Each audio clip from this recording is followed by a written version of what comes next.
పోసాని కృష్ణమురళి ఎవరైతే హాస్య నటుడు, అదే సందర్భంలో ప్రత్యేక ఆర్టిస్ట్ అని చెప్పాలా, సినిమా రంగంలో మాత్రం తనదైనటువంటి ముద్ర వేసుకున్నాడు. కాకపోతే రాజకీయంగా కూడా భలే ముద్ర వేసుకున్నాడు. రాజకీయంగా ఒక పార్టీలో ఉండటం తప్పులేదు, విమర్శలు చేయడంలో తప్పులేదు, శృతి మించకూడదు లేదా వ్యక్తిగత కక్షగా ఉండకూడదు, ప్రతీకార వ్యవహారాల్లాగా ఉండకూడదు. పవన్ కళ్యాణ్ పట్ల దుర్భాషలు కావచ్చు, తర్వాత కాలంలో చంద్రబాబు పట్ల మిగతా వాళ్ళ పట్ల మాడిన భాష కావచ్చు, మైనస్ అయింది. యాక్చువల్గా తనతో త్వరలో సాక్షి టీవీలో వరుసగా ప్రోగ్రాములు, అంటే వీకెండ్ కామెడీ ప్రోగ్రాం 2 రోజుల పాటు పెట్టాలన్నదో ప్లాన్ చేశారు. ఇదివరకటి రోజుల్లో ఒకప్పుడు నడిపారు, అది అంటే సెటైర్లు వేయడం అన్నటువంటిది.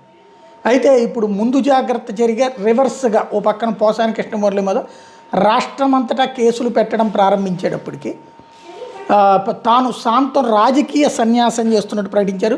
ఇక జీవితంలో రాజకీయాలు చేయనని ప్రకటించారు.